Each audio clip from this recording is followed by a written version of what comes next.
I go by Kaiyende, and this is my behind the track for Liberty Bell, SOS.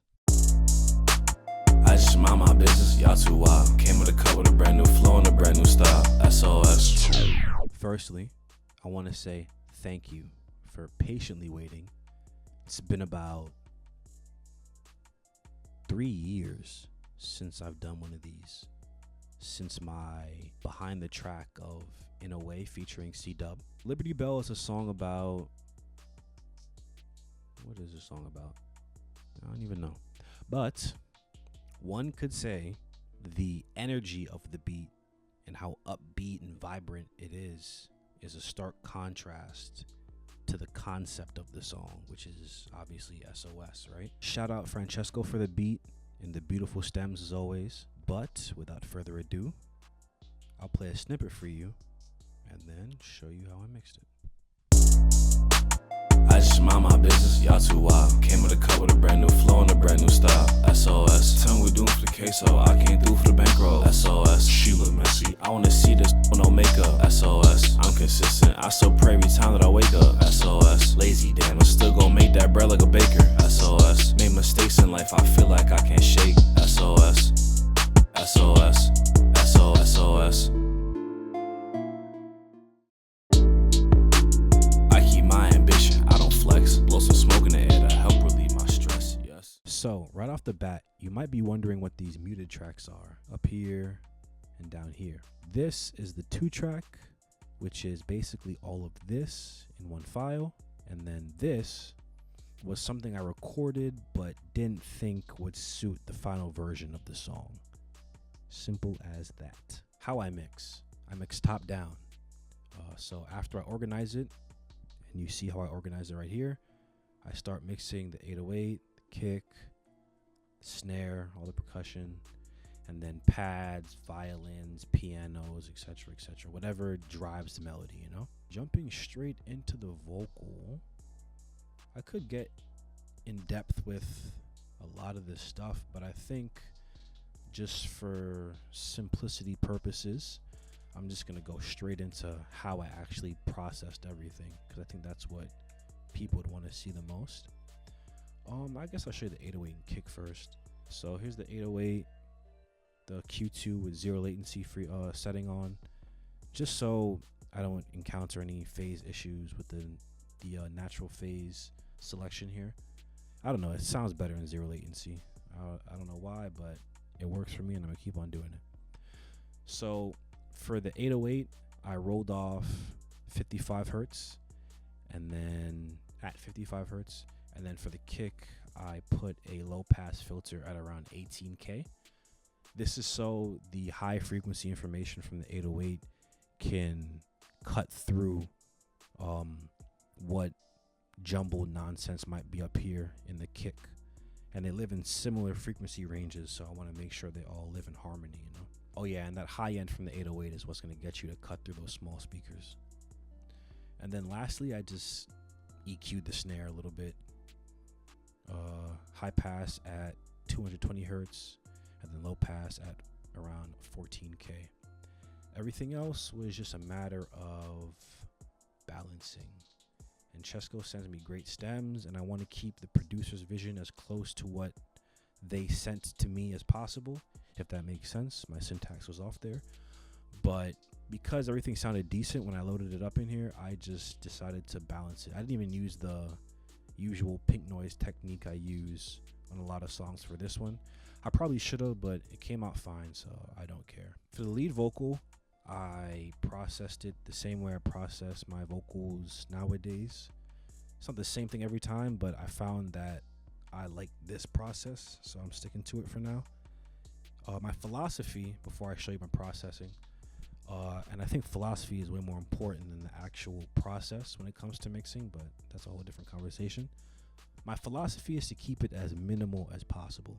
So if you see here, I have 3 plugins on the actual channel strip for the lead vocal, and then on the bus, the lead vocal bus, I have 3 more plugins, and that's it.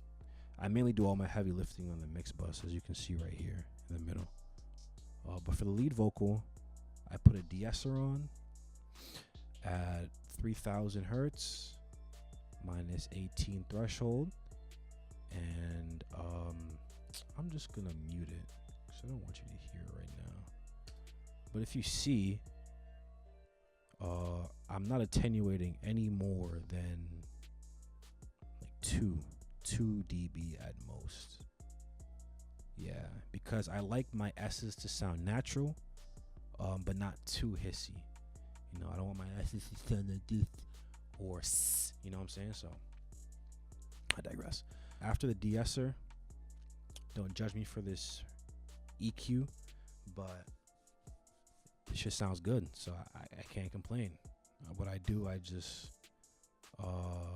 shelf at 110, little attenuation at 440 hertz, and then this just gives me some more brightness. It's simple. Like, I'm not doing too much. Like, I like how I track myself, so I'm just doing what sounds good through my Auratone speaker, and if it sounds good through there, then I know I'm doing a decent job. Next, we have some compression. This is just, I don't know, I like compressing with the R comp. No more than, let's see, what is it showing me? Yeah, no more than a dB, maybe 2 at most, but no more than a dB. This is just to control some of those peaks and make everything sound a little bit more uniform. Another de-esser at 3520 hertz, another minus 18 threshold. The Puke Tech, I'm using this to give me some more high end, and then I actually attenuated some high end too to give it a unique curve, and then I took out some of that mud at around 60 hertz. And then the RVox for some more compression. What is this doing here? Yeah, like around 3 dB of a gain reduction. And this is a sleeper plugin right here, because this is what gets that vocal up front without having to use parallel compression. Now going to my sends, we have parallel compression. What I do here? Okay, cool. Is it even like doing anything? Yeah, it's a pretty bad mix. But what I would usually do is make sure this needle is hitting at around minus 10, and then just dial it in to give the vocal some more presence. I think after I balanced it and kept on, you know, bringing everything, all the faders down to negative infinity and then bringing them back up one by one, I think it may have messed with the parallel compression, but like I said, it still sounds decent, so I could care less. So parallel compression, and then reverb with an EQ after it. This is something I learned from a friend. This is just so, this EQ curve, I mean, this is so it takes out mud from the reverb, and it also allows the reverb to sit under the vocal, if that makes any sense. Like, it kind of caresses the vocal, cradles the vocal, so it sits in that pocket just a tad bit better. I'm using plate 1 here. When I'm using this reverb here, the R-verb, I stick with either halls or plates always. What else is interesting in this? The time. Like, honestly, what only thing I really do in this plugin is mess with the pre-delay, the time, and then the reverb type. I'll get into the time and pre-delay at a different time, but there's a whole mathematical equation that you can do. I might put it on the screen, I'm not sure. And then you use that equation to get the number, and then you divide that number by 2, and then you put the first number in here, and then the second number in here. But like I said, different time, different place. Bus 8. What is bus 8 doing? It's not doing anything. Interesting. Guess I slowed it on by accident. So bus 7, we have a doubler. This is to give the vocal a sense of width.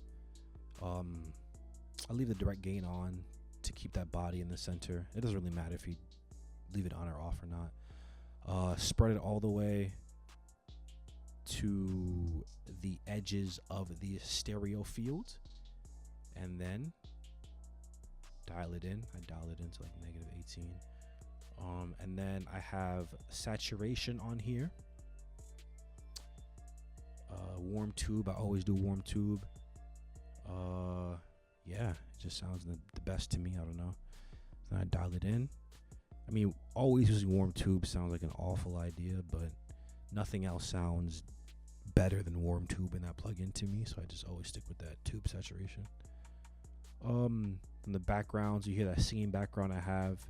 Similar things. I think the only difference is I changed the curve just a tad bit. If you see here in the lead vocal, yeah, this is actually very intentional. So I kept the shelf the same, but what I did was I only attenuated 440 hertz by 2 dB for the backgrounds as opposed to 4 dB for the lead vocal. Kept this pretty much the same, just so it doesn't sound the same, you know, because it's a background vocal, it's a different vocal, so I didn't want it to sound exactly like the lead vocal. What else is interesting here? There's a part where I put the vocal transformer on, my voice gets deep. Thought it'd be a cool effect. Logic has some great stock plugins. Before I get to the mix bus, what did I do here on the Allvox channel? Oh yeah, when I was mastering, I was having an issue with the S's on this particular song, and I didn't really want to attenuate more than -3, so I put this other de-esser on at the end to see if I can control those S's a tad bit. And now that I'm looking at it, this thing is not doing anything. So good job, Kaiyende. C4, control some of the peaks and stuff. And then peaks in the vocal, I should say. And then the mix bus now. Let's see here.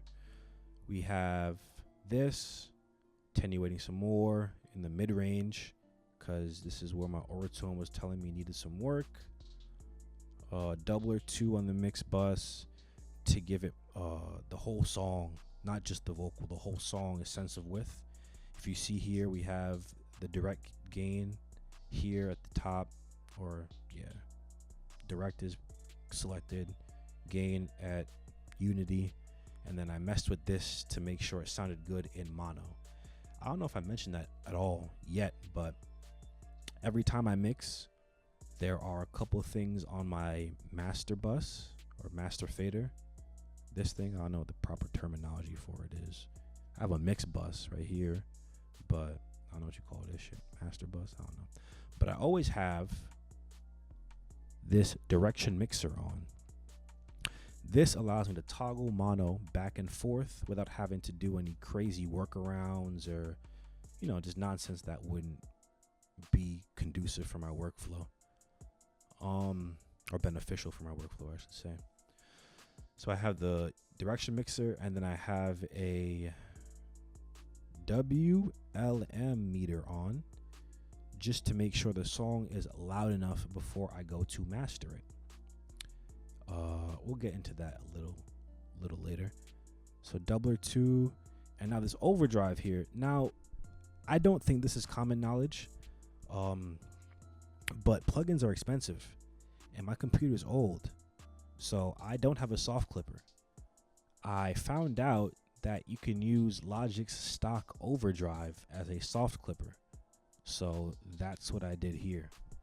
You want to keep the output between like -6 and -4, and then keep this drive between like -2 and -4. And then keep the tone at 20k hertz. And then you mess around with that, make sure it sounds good in mono when you toggle it on and off. And also make sure that you're not giving the entire song too much gain, if any at all. It should sound better, not louder, you know. And then this is a little odd, but I used 4 limiters on this mix. Here's 1, here's 2, here's 3, here's 4. So I start with the L2. I start with the L2, pick a number I like, get the attack and release, look ahead, transients, release, all this stuff in the L2. I get that right, and then I'll start adding limiters before that to make sure this meter right here isn't going over -3 of attenuation, whatever the proper word is. I'm not a mixer. Anyway, let's see here. What else we got? And it looks like I'm not even hitting. Looks like it. Anyway. That's pretty much it, honestly. I guess I'll go into the WLM meter. So before I mix this is actually very quiet. But if you check the actual master, I managed to get the master to -11 LUFS. LUFS stands for loudness units full scale, and that's what the streaming services and TV and radio and podcasts use to determine the loudness of things, right? So, for example, Spotify's LUF recommendation or suggestion is -14. My suggestion, never release a song in -14 unless you're doing something creative or you know more than me. But for me, I'm either shooting for -12 and up, because Apple Music and Tidal and Deezer and all these other streaming platforms require different LUFs for their platforms. So I'm not sitting there and mastering my song a million times for each different streaming platform. So I try and get myself a nice, good LUFs before I release the song. Yeah, I mean, I didn't really get too in depth into everything. I think that's probably something more tailored for like a one-on-one conversation or something more long form. But this is just how I did it. And how I do it is not the best way to do it, but I get the result and I'm happy with it. Thank you for making it this far into the video. As always, YouTube-y stuff. Leave a like, comment, subscribe. Follow me on all socials at Kaiyende.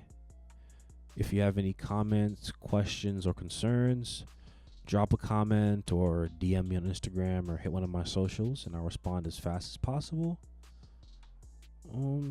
Yeah, and hopefully next time around I'm back with this much sooner. But until then, peace. I just mind my business, y'all too wild. Came with a cup with a brand new